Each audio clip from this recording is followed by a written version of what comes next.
someone else can kind of eventually come in as they're leaving. Thank you. Rebuttals, first by the Smith people and then by the March people, work on it together.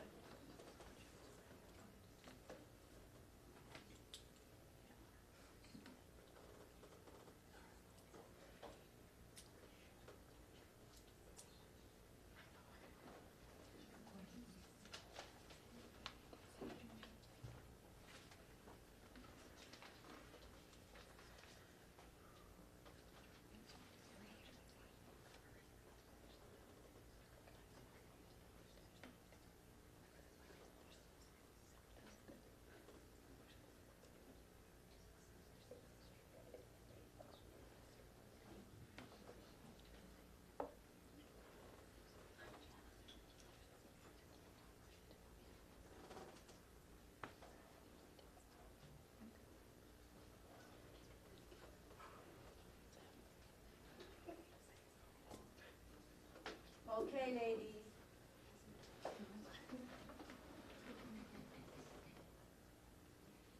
Me first? Okay. No, because we're debating like stability, like the stability of like the Keynesian system, it's like the government when we're in a bad time should come in and stimulate the economy, but then like if the government ever has a surplus, they're supposed to collect that money, and because they rarely do, we like it's racking up the debt that we carry. Sort of like if you keep on spending money, how does that equal prosperity?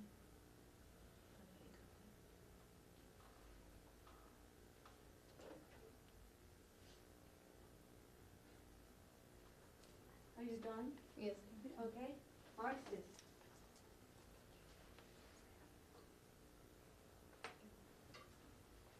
Okay, so if the government, you know how they, okay, so they're providing services to unemployed workers. So for instance, let's say, wouldn't that be, shouldn't that like, you know, be reinvested in jobs? And other productive means that kind of have more of a greater outcome to future employment. I don't know if I make myself clear. So what you're, Are you all done? They're asking a clarification. they don't know. So, no, they're. Wait, Joyce, let me make sure they're done. Done. Okay. Now you get the last word. If you want it for 1, 2, 5 seconds, you can talk to each other, not much longer. No, I was trying to clarify their question. Was your question asking us that if they're unemployed, how will, instead of government helping them to better themselves, should they take that money and create more jobs for them? Is that what your question is saying? Yeah, like if that Okay. money can be reinvested to make more jobs or in that area instead of just Handouts. kind of being budgeted towards a household. I don't know if that makes sense. Okay, thank Okay, you. okay.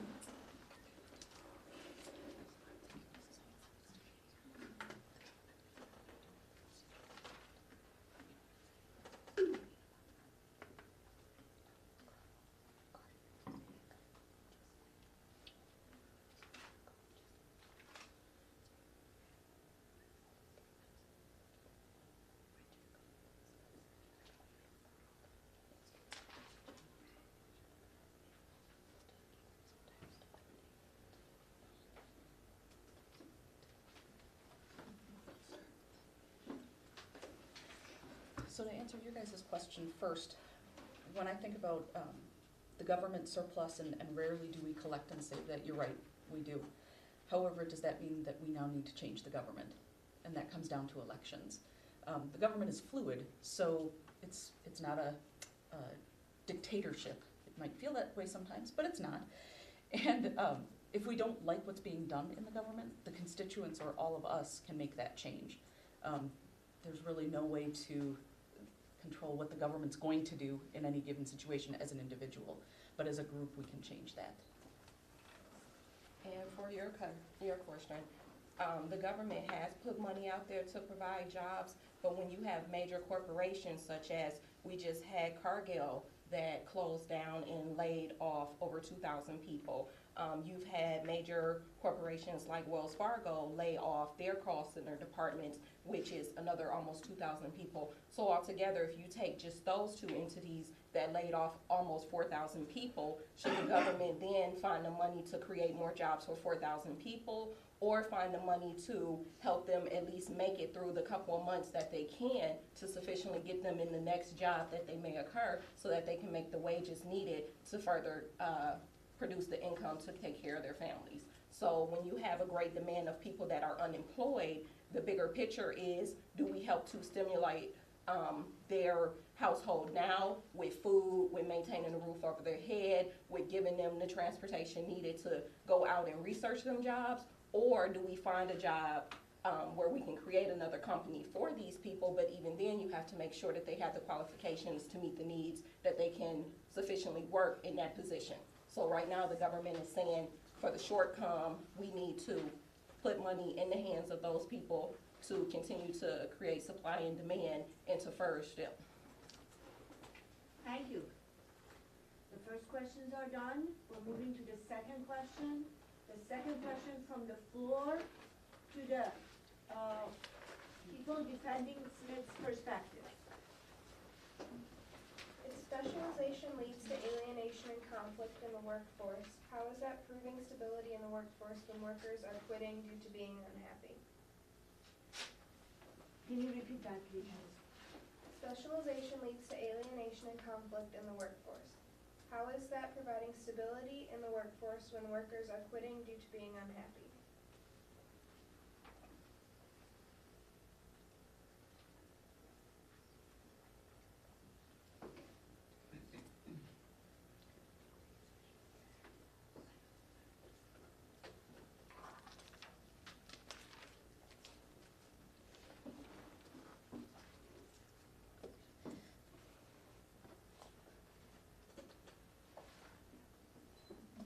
Okay, yeah.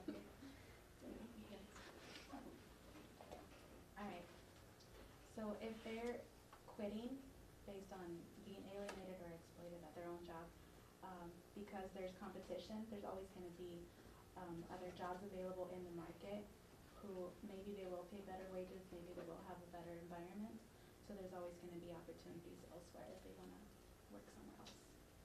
Also, if you're talking about specialization stuff, since that's what our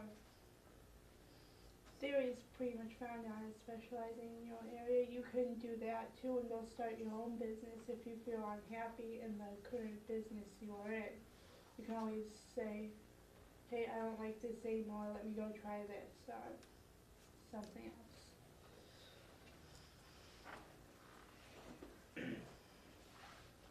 Done? Yep. Rebuttals, first by the Keynesians, and then by the Marxists.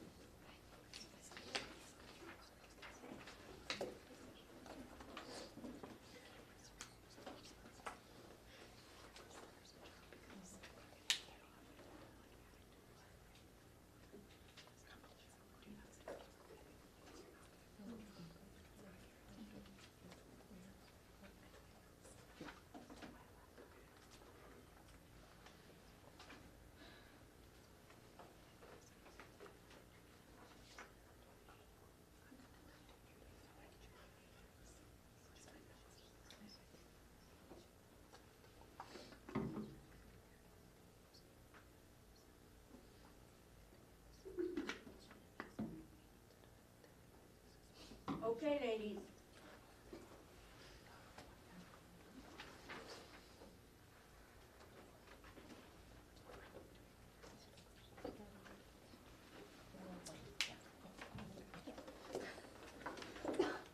What Keynesian was saying is that employees are unhappy because they're working in an environment that is considered to be hostile. There's no growth for them. It's borderline harassment, which is where regulations come in with the HR system, where employees if an employer recognizes that an employee has a strength in this area and is weak in this one, we need to work with that employee to develop them in the weaker side that they have. Of course, each employee will specialize in different things and there is competition, but what are we doing with the employee to say that because they're stronger in this area and weaker in this area, what are we doing to further them in their career with the company? What are we doing to make them feel accepted and not feel degraded against their peers? So you said too, if someone quits because they feel uncomfortable or alienated, there's always going to be another job opportunity. What would happen if the economy's in a recession or it's a bust? There's not always going to be an opportunity for another job and you're just adding to the reserve army of the unemployed.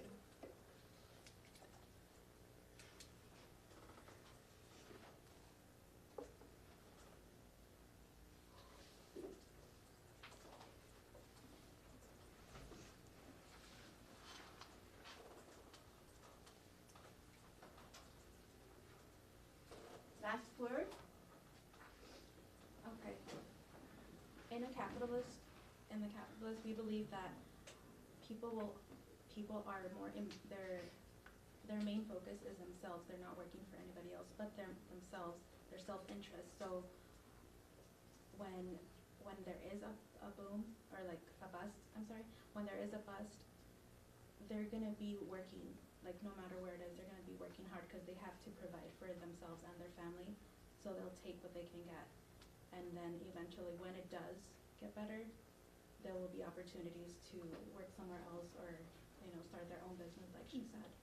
And ours also stresses efficiency, so like, are you gonna be that efficient if you're getting everything that you need? Like, people become more creative when they're like added, like in a tight corner.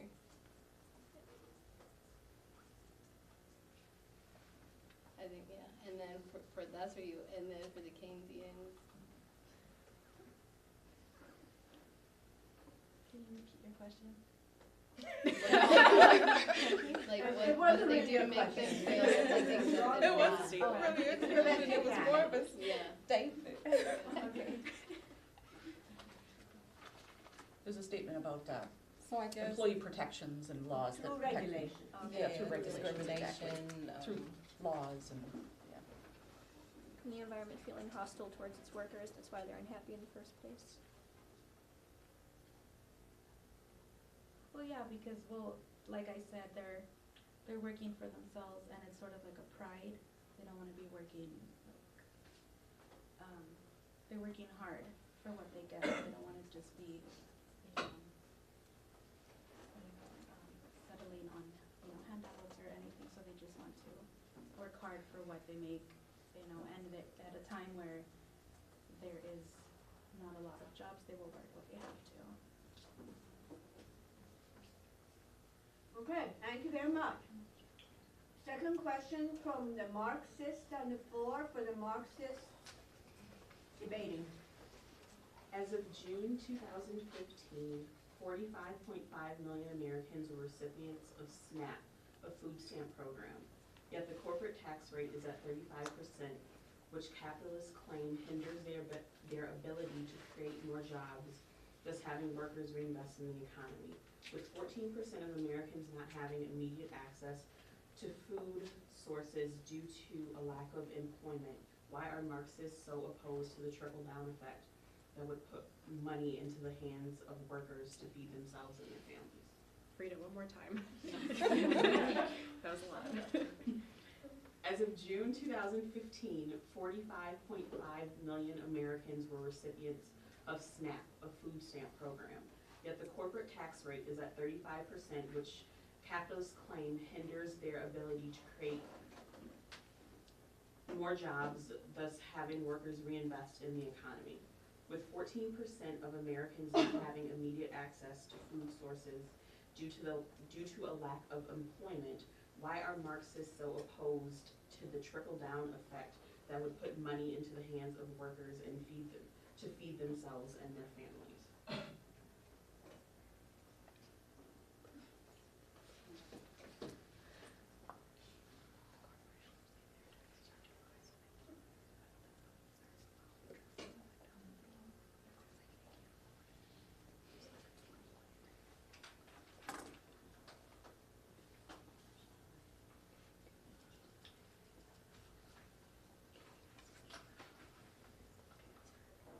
ask them a question?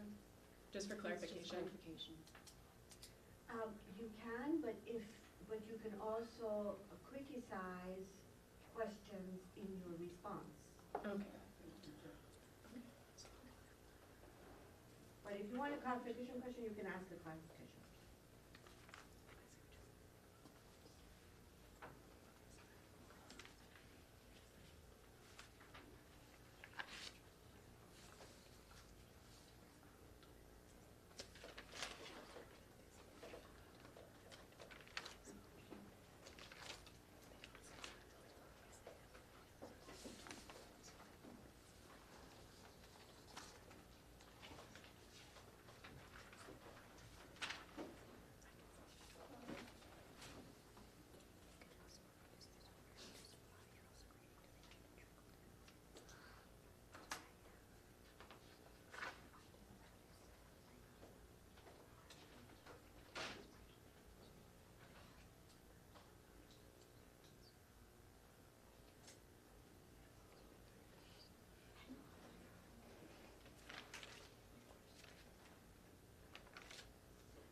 Okay, ladies.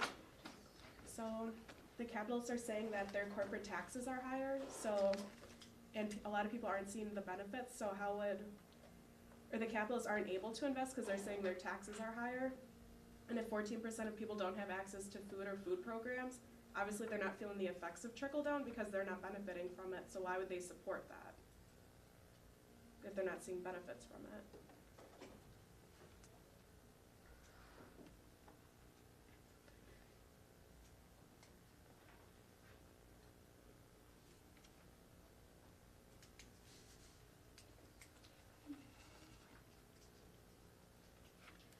I'm sorry, can you repeat what you said? Sure.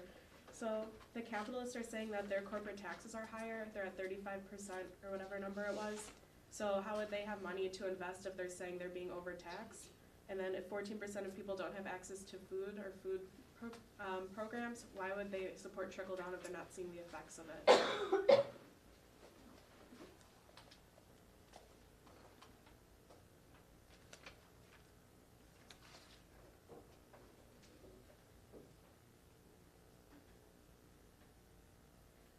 Rebuttal by the other two groups.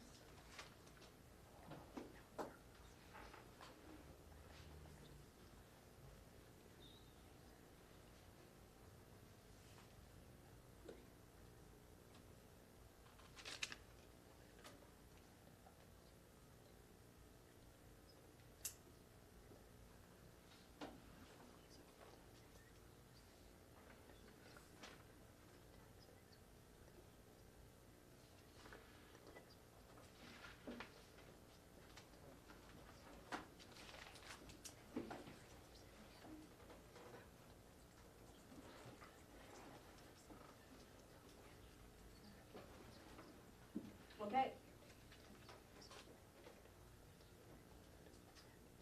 We'll have the Smith people go first.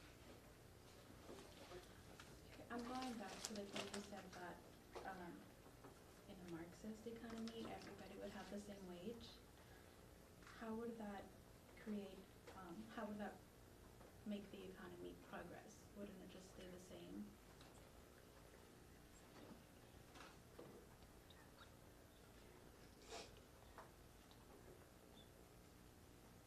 That's it?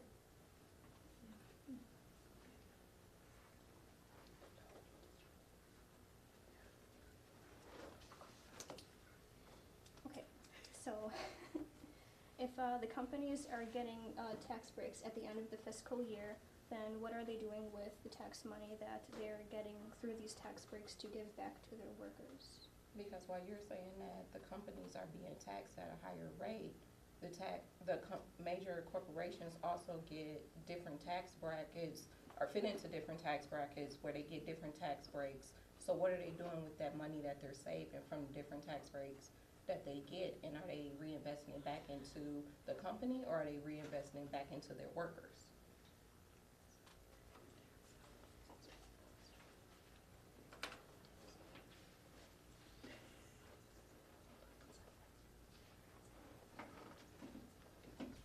Okay? Question 2 from the floor for the Keynesians. Don't we have Wait, to? do I have to answer that? Oh, yeah, no, you do have, sorry. I don't have to, but. Okay. You almost got off there. Yeah. You're a minute. That means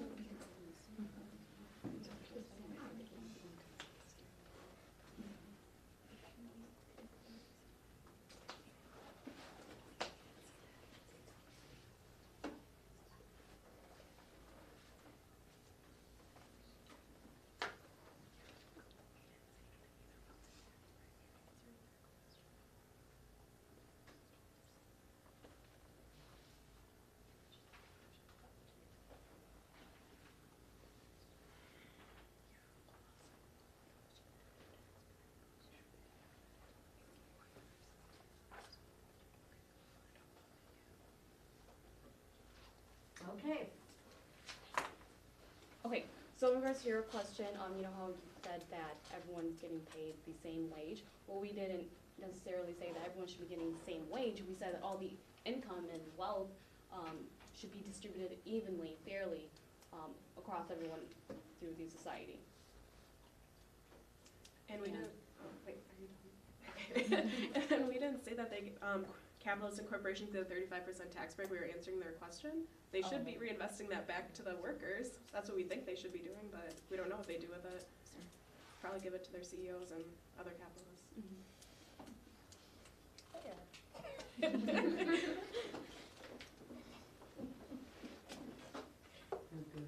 Okay.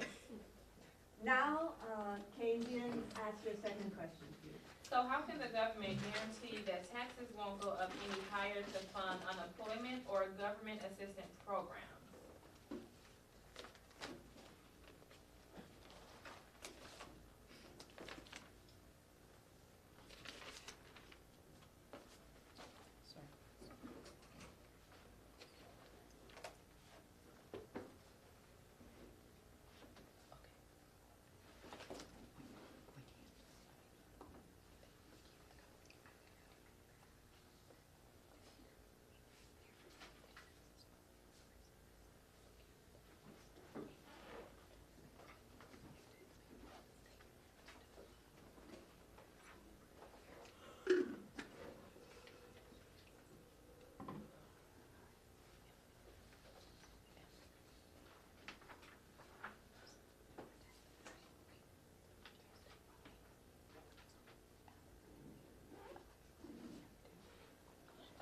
All right. You're right, the government can't say that taxes won't be raised. But look at some of the taxes that have been raised when we did the new Brewer Stadium. The state was giving extra taxes to help bring in a new Brewer Stadium. Now we're asking people to be taxed extra so that the Bucks can get a new stadium. So what you're saying is that with those taxes that were raised to bring in new stadiums, you want us to definitely say that the government won't raise taxes to help unemployment? And then it comes back to elections as well. I mean, we control who gets elected. The government, she's absolutely right. We can't control what the government's gonna do and if the taxes are gonna go up. We can control who we vote in. And we can control who we help. So what the bigger picture is, do we wanna see a ball go around? Or do we want people to have food on the table and not be on the SNAP program?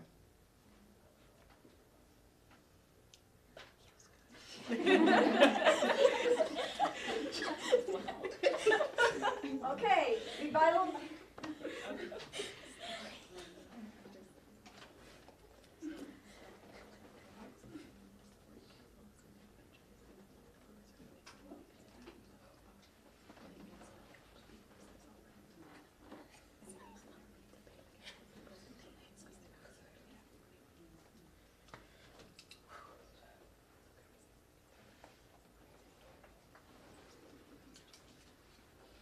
All right, rebuttal by the Marxists. So, I think this is also kind of a Marxist thing, and we kind of want your opinion on it. But do you think that's going to support capitalists again? Like, you're supporting the brewers, you're supporting the Bucks, but again, people are suffering, and they're only seeing the benefits when they also pay to go to the game. So if you pay $20 to go see the Brewers play or the Bucks play, so the workers are investing their money again into the capitalists, so they're being charged taxes and they're paying capitalists to go see what they paid for. So do you think that also supports Marxist theory, that the capitalists are getting richer while the workers are still suffering?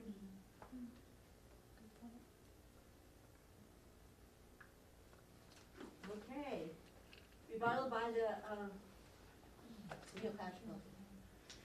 Alright, so how is government intervention better, period, if, In a free market economy. because in a like free market economy laissez-faire economy. where there's no intervention, capitalists don't have to share their profits through tax base. So wouldn't it be better without government intervention?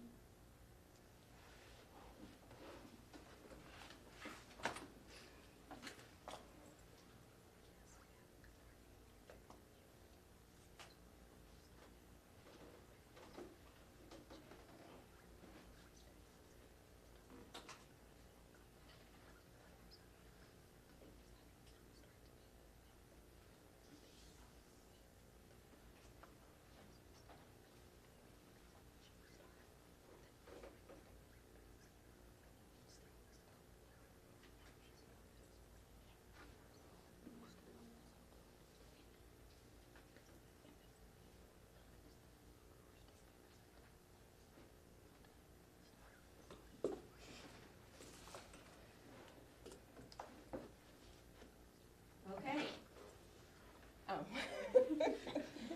So first off, you were right. It did put more money back into the capitalist hands, but also it was told that the capitalists in the Brewer Stadium that the money would be returned back to the taxpayers in payments in increments, but the Brewers have not yet started to pay back the taxpayers who contributed to the building of the stadium, but they have increased the payment of the ball players, which now you have ball players who are making millions of dollars and still not have paid us our taxes for picking up the stadium. And then is government intervention better or necessary in these kind of situations? Well, who's gonna help the people who are unemployed? I mean, it comes down to, is government intervention necessary at all? I mean, could they have gone without the Brewer Stadium or the Bucks Stadium? Sure, but they didn't. We obviously have the wrong people in government, if that's what you think. You know, some people are for it, some people are against it. But if we had no government intervention at all, anybody who is unemployed, anybody who needs to be on that SNAP program would not be on that SNAP program. And we'd have a horrible situation. And from your situation, you're saying that the invisible hand would come in and jumpstart everything. Well, what we're saying is that invisible hand is not invisible. It is the government. The government will come in and put in those interventions and restart the cycle to go the opposite way, to reverse what's going on.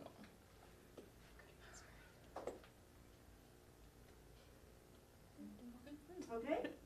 All right, thank you. Work, 3 minutes, closing statement. Closing statement, whatever you didn't get a chance to say, repeat of your major points, however you want to do it. You all work on your while they're working on it. Yes. Support what we Yeah, anything that we might have thought we should have said that, but then like forgot to.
So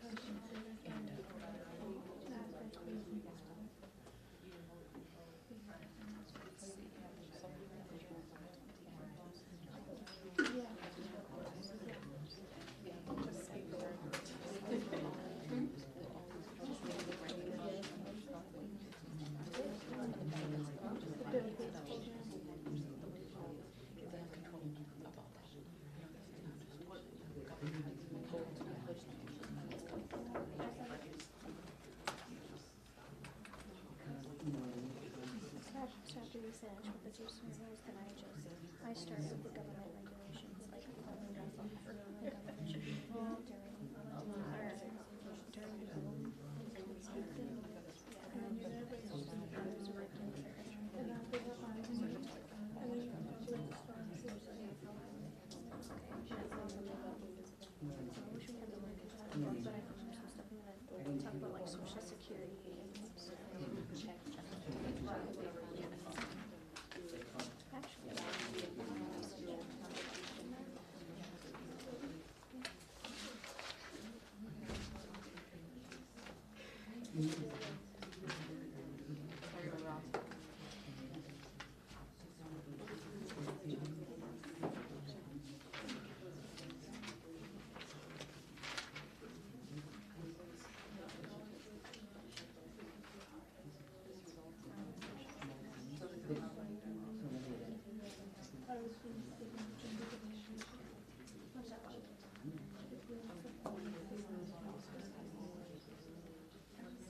All right, is everybody ready?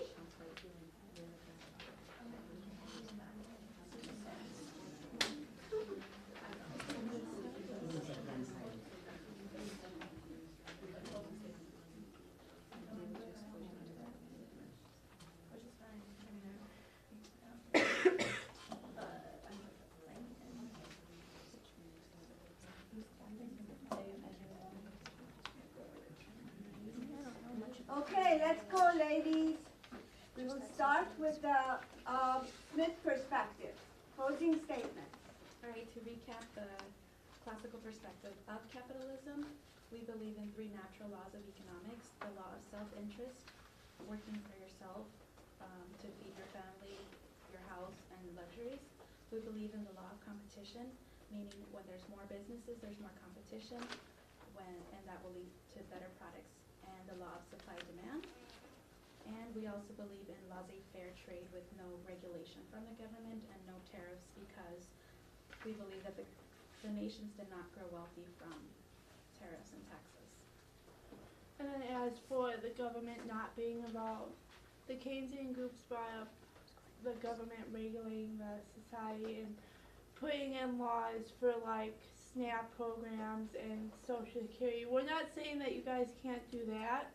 We're just saying do not butt into the economic where the people are making their own businesses. That's what we are concerned, not having the government in people's businesses or the economics. They can do whatever else they want in the society, just not butting in there. And the invisible hand, which is the balance of self-interest and competition, is better in our opinion than the iron fist of the government that deliberately decides the fate of the state of the economy through policies. And we also believe that the capitalists, the richer percent, they also distribute wealth through volunteering and donating. For example, the Bill Gates scholarship that he provides for students to go to college and gives them a full ride. Thank you. Marxist. Okay, in favor of Marxists, we believe that in a capitalist society, there will always be a conflict between capitalists and the workers, as well as the workers being alienated and exploited. For instance, capitalists will always, human nature, they will always be greedy. This is through competition and whatsoever, and as a result of that, sometimes it may lead to being reckless, and that's how it trickles down to a lot of jobs being lost and everything. And adding on to this whole idea of in the capitalist society there will always be this world of conflict where the capitalists will basically try and get as much out of their workers as possible. It's something they cannot, as a worker, you cannot avoid because, again, the capitalists have this whole higher power that they would use their money in whatever ways favors them and not their workers. And even taking it from Smith's perspective, his system was unstable as well because even though you are driven by your own self-interest, if someone's better than you, you're gonna be unemployed because someone's gonna go to that person rather than you. And you can't rely on the invisible hand to help you. You need assistance from the government or from an outside source.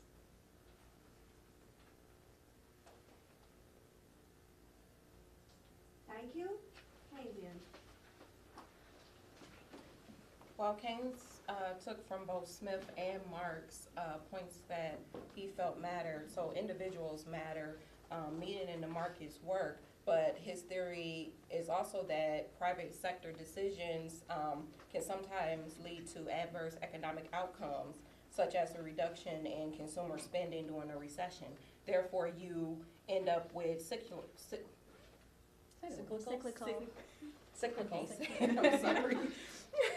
So you end up with scenario one where demand is greater than supply. So people have money, people are spending money. So prices increase, employment increase, supplies increase, demand increase, and everything is flowing and everything is going great. And then recession hits. And now you have it where demand is less than supply, so prices decrease, employment decrease, supply decrease, demand decrease, and that cycle goes and goes, and the invisible hand never comes in to reverse it back, and that's where government steps in to be that invisible hand, bringing in Boom. Bringing in a boom. Sorry. Oh, this is too good. Okay, so just to recap, Keynes's idea was that the only way the government should intervene during a boom is the role of a regulator, so it helps keeps our food and our workers safe. And also, he believed that we needed government programs such as welfare and unemployment, of course, and Social Security to help out the elderly. And like, if you don't have these programs to give you that hand during a time that's like not so good, then we're going to have an even bigger problem on our hands. If we don't have unemployment or Social Security, the elderly is going to be in a really bad position, and poverty is going to be a bigger problem than what it already is. So we need these government programs to help us in times of need. But during a boom, yeah, just as a regulator to help, because not everyone is always in a good position, but the government does need to control everything. It just needs to be there to lend a helping hand when it's needed. And as said before, we can't control the government, or excuse me, we can't control the actual government, but we can control who's in it. So if there's too much control, we need to do something about it. If there's not enough control, we need to change it as well. In the bigger picture, we're actually in control of what laws are made. And if we don't like the intervention, we need to get the word out, and when it's time, we need to go to the polls.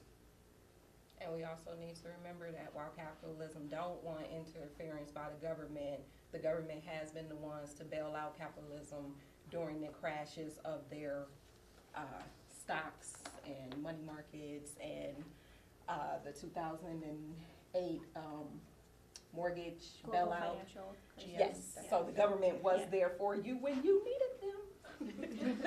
Thank you very much.